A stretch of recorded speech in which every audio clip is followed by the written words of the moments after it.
are they fractional or are they really consultants that are saying they're fractional? A fractional CFO, HR, whomever, they're going to come in and do the work. Oh, that's 100% the clarifier. Is are they willing to do the nuts and bolts in the interim until you can find somebody? Everyone wants to leave a legacy of positivity in the world around them. Whether you are a CEO of a Fortune 500 company, a nonprofit executive director, or even a soon-to-be entrepreneur, one fact is always true. The easiest and most effective way to catalyze change in the world around you is through commerce and through business. But how do you do it? You've come to the right place.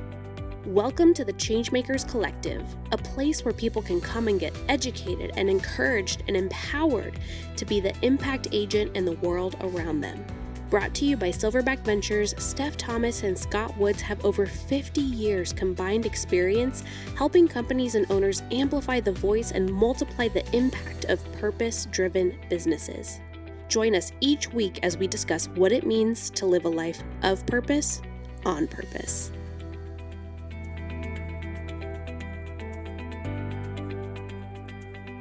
Welcome back to the Changemakers Collectives. I am Stephanie.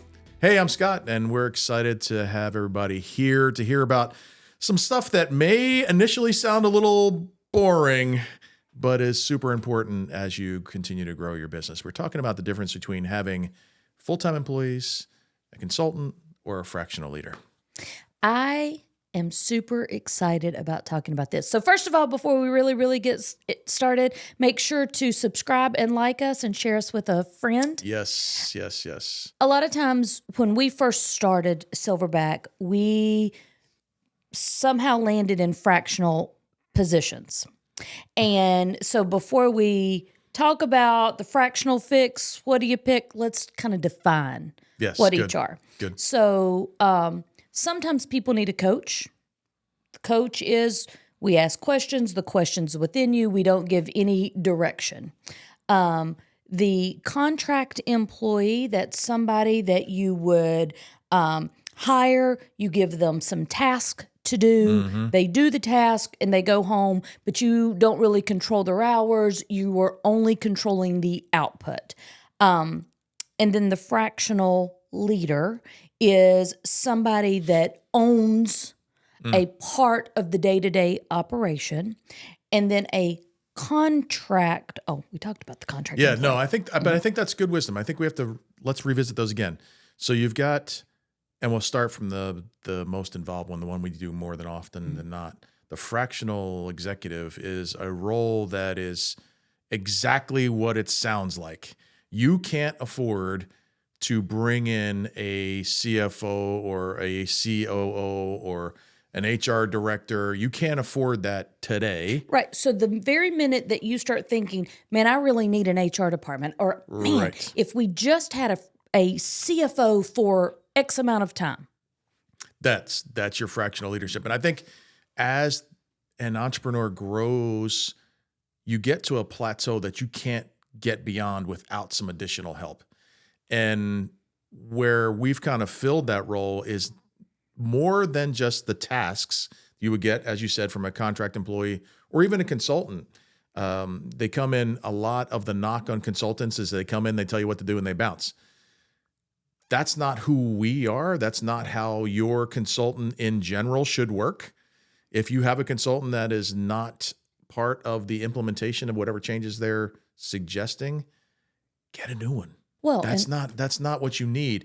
If I'm the owner, and I know this is where you're going. If I'm the owner, I want somebody that's going to be beside me, helping me grow, not just somebody that's going to check off a couple of boxes. I think that organizations combined all of those, and it's layered, right? So in a real life scenario, you may want to scale your business, or you may realize, hey, we are having a problem in our company. So at that point, you may hire a consultant. A consultant and a fractional leader can also be a consultant. True. But typically a consultant is not your fractional leader. So the consultant will say, hey, here's some areas that you may need to, tighten up or look. Okay, Then you may say, oh my goodness, well, we can't afford a $200,000 a year COO or CFO Right. or HR director. Okay, but we can bring someone in that is working maybe a day or 2 days, and they are your fractional leadership team. That's so well said. That's so well said. I agree with you completely. I think the implementation side of consultative work is really hard, right? One of the things that we do differently because we like the implementation side and we don't want to just prescribe and then walk away. The implementation side is difficult. And this, I don't want this to sound like a sales pitch for us, but I think it's important as a business owner when you're thinking about, hey, we've gone through this process. We now know and we've diagnosed our problems. We now need a solution or a remedy or a medication to fix those problems. I can't afford the full fix. So what's the best solution that I can use today that helps me grow into a place where I can hire those people? Scott, I think this is where we do a good job. Like, Oh, I'm not saying we don't. unabashedly, Yeah, right. We So- absolutely do a good job there. I think, and anyone that has followed us for any length of time, a fractional leader should not feel like a contract employee. A fractional leader should really be embraced in the company. So that does switch it from you and them to us. And then as a leader, the side part of that is who is actually leading out. So as a leader, you have to not be the bottleneck by micromanaging your fractional leadership team, but you have to also trust them, come alongside of them, get out of the way and let them do it, but also, just embrace them as you want the whole culture to embrace them. Yeah, I think it's super difficult, right? And we've experienced this. One of the things that is hard for business owners is how do I immediately go from myself making all the decisions to now sharing that responsibility with somebody who I may, in our case, have met for 90 minutes prior. It's really hard to establish that trust right away because you're sharing part of your baby, so to speak. I think one of the things that is important for business owners and for those like us that are going into businesses and saying, hey, you can trust us, is having the open conversation up front and making sure there's alignment on core values, making sure there's alignment on shared vision so that we can provide help. One of the things we do really, really well is to sit down. And if we're having a conversation with a business owner, we had one last week where we had a gentleman reach out and say, hey, I really need help in this area. We'd like to hire you. And we recognized that there wasn't an alignment in our core values. And we had to say, yeah, this is just not an area that we feel comfortable working in. I think that, and we, if you are following us, make sure to look at a previous podcast of ours just about core value and alignment, where we talk about when it's okay to say no. But I think that is a prime example of we just would not have been a good fit. We could have done the job fundamentally, Correct. but just aligning and having a passion for it, it just wasn't everything. Yeah, and I love the way you said that. We could have done the work. We have the expertise to do the work. When you're looking at fractional leadership as a business owner, the ability to do what you need done is a fundamental requirement. Everybody that you talk to should have that ability. Right. The secondary and almost more important, in my opinion, and in our opinion, because I know we share this, is how can that fractional leader assist you in creating multiplication? Right. It's got to be multiplicative instead of additive, right? Right. It can't be just task oriented. I need to get this done and I need to shove it off my plate. It's got to be, okay, we're going to bring in somebody who's an expert. We pride ourselves in being experts in accounting and operations and HR and processes. So that covers a whole pile of stuff.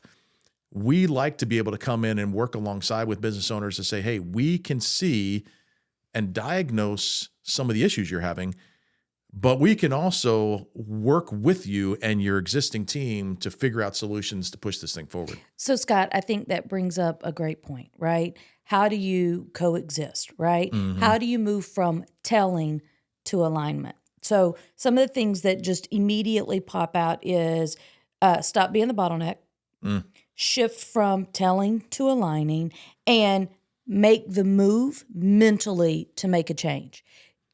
How many times have we sat in the room and they ask us, hey, help us with this, and then tell us 1,000 ways why, well, that's just not going to work. For it, a few months later to be like, why didn't we do it this way in the beginning? Yeah, Well, so there's a trust moment, right? Yeah, that's hard. So talk to me a little about your telling and aligning difference, because I think that's an interesting way to describe it that I think we need to unpack a little. So I think the bottleneck happens on both sides, right? First of all, let me come from a fractional HR. A lot of times we are aligning with someone that has not had an HR department. So I may come in with a consultative hat and say, hey, HR-wise, here's some areas that really, let's onboard, let's do these things a little bit different. Even the smallest company of solopreneur that's just bringing on one person needs some true guidance in how to onboard correctly, how to make sure you have the right documents when you're paying someone. What is your state's specific retention period on the documents? All of those things are important, right? So, and if you Google it, you get 1,000 answers. So just having some, hey, okay, this is actually how you do that. Okay.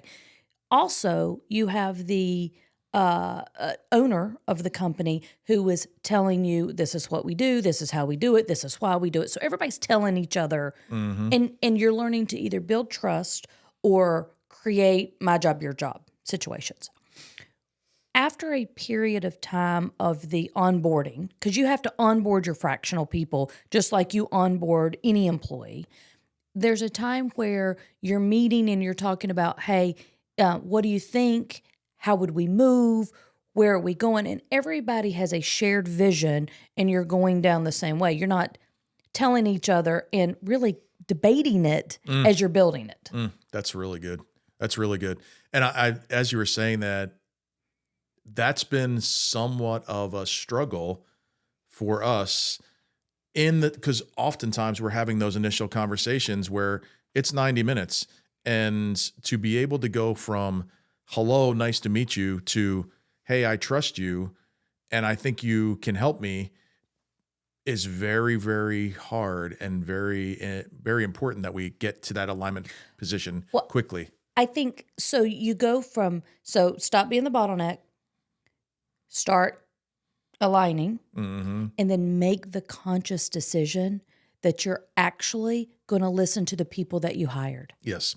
The willingness to change is by far the biggest obstacle we encounter on an everyday basis. Right. So as you're leading into it, a leader should say, okay, as you're preparing to talk to a fractional whomever, how much authority am I willing to give up?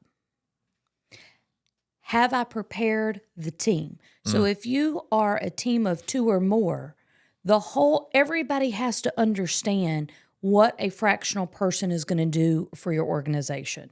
And what they're not going to do. Do. Can I commit to a partnership? Because let's be real, you really are going into it as a we. Oh, 100%. If you're going to do it right, that's absolutely how it works out. Don't pay them. If you can't commit to that part, then you're not ready. Do I have clarity in my mind and with whom I'm bringing on what the outcomes should be?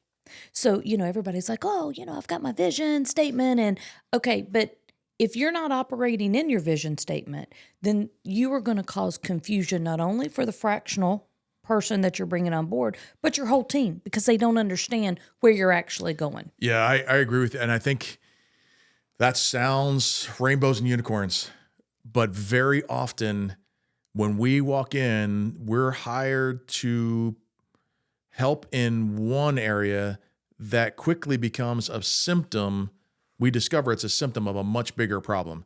And I think your statement about the ownership being willing to change and be open to new suggestions is absolutely paramount, because very often the symptom is just that, a symptom, and it's a much bigger problem that we have to address.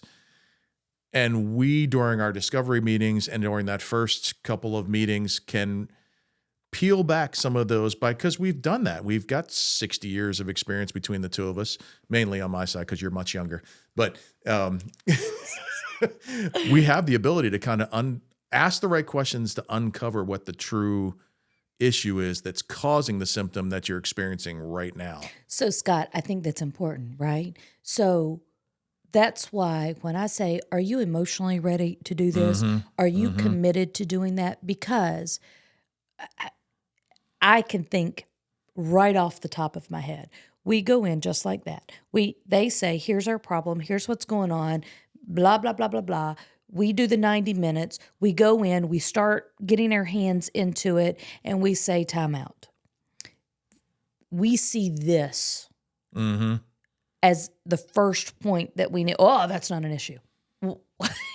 It is flowing over in everything you're doing. It is absolutely your issue. No, I don't want to deal with that. I want to deal with this. Well, we had this one specifically where we were brought in early on.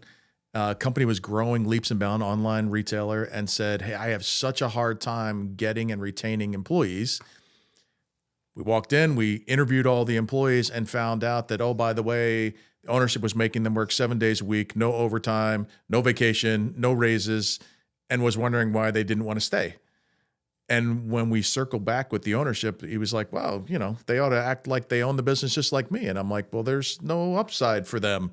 So why would you expect that? Even the management team that got promoted, there was at first no clear understanding of how to teach this person to be a leader. It was like, well, they already do the job. Well, no. Yes, they do the job, but they do the job as a worker, not as a leader. And again, if you're making changes as the owner, as the leader, there are some psychological things that you have to, A, overcome, and B, be ready for. No, that's true. So let's talk a little bit about how do you, as the owner, vet out who should be your fractional leader? Because if you Google fractional leadership, you're going to get a whole pile of options and a whole pile of opportunities to hire people. So how do let's you go determine back to who that it for a is? second. The first mistake that everybody makes is they think, Google. Yeah, they Google it or they chat GPT it. I don't know. I mean, I'm a chat GPTer, but let's use our head. Second of all, a consultant is not a fractional whatever. And your buddy that's the consultant that you are trying to get to do a favor is no different than you hiring your mother to do your finances. Come on. Let's think through that. Number two, a fractional CFO, when you find them, first you need to ask them what are their qualifications, who have they been working with, and what are their core values. If their core values don't line up with your core values, you should not use them. Well, and I think the other thing that and this may be unique, maybe it's not about our business, we work really hard to put ourselves in the shoes of somebody that would be hiring us and saying, who would I and who would you call on instead of Googling, instead of ChatGPT, instead of, throwing a dart at the wall, who would we talk to get recommendations of who we should bring in as a fractional leader? So we work really hard to build the relationships with and ask those folks, the bankers, the CPAs, the lawyers, the insurance folks, to be a part of our network so they can give us a leg up and give us an opportunity to recommend other people to be in that role. Scott, I think, and I should have said that as well. I am in agreement. First of all, who do you know that you can trust? So again, shameless plug, but I have no shame in it. Silverback Ventures does a great job of knowing what we can do, what we can't do, but also knowing partners that do things better than us, right? So if we need to suggest something to our client, we don't mislead people in saying, oh, we can do all that. We basically say, here's our niche. Let me introduce you to this. And that's not us trying to line anybody else's pockets. It's us trying to save you money so that you have the right people on your team at all times. Yeah, and it's us trying to take care of our client, right? We believe very strongly that our clients are theoretically partners for life, right? We want to walk with you as your business continues to grow. Well, it would be stupid for us to recommend somebody that's going to do a terrible job. Right. Here's another important piece of that. A fractional CFO is not your full-time employee. So if you are at a place, if you have a fractional CFO or you are looking for a fractional CFO, are you looking for a CFO? Or are you looking for someone to come in and fill the gap a couple of days a week until you've either scaled your business or you have some more in your budget line that you can hire that person? And a good fractional, whomever, CFO, HR, COO, whatever, executive leader, should be building a position so that a true whomever, CFO, Employee. COO, whatever that looks like, can walk in and there's a handoff. Yeah. Oh, 100% true. As much as we like to be partners for life, it's not partners in the same role. Right. Right. I mean, we have one client where we started out in a fractional position and we've been able to help them grow their business enough so that they can transition to full-time employees, and we become part of their advisory team at a lesser tactical role, but a more advisory role so that we can continue to help them grow their business. And I think that's what a fractional leader should do on the regular. So when you ask, okay, what do fractional, not you, but our people, say, okay, how do we find them?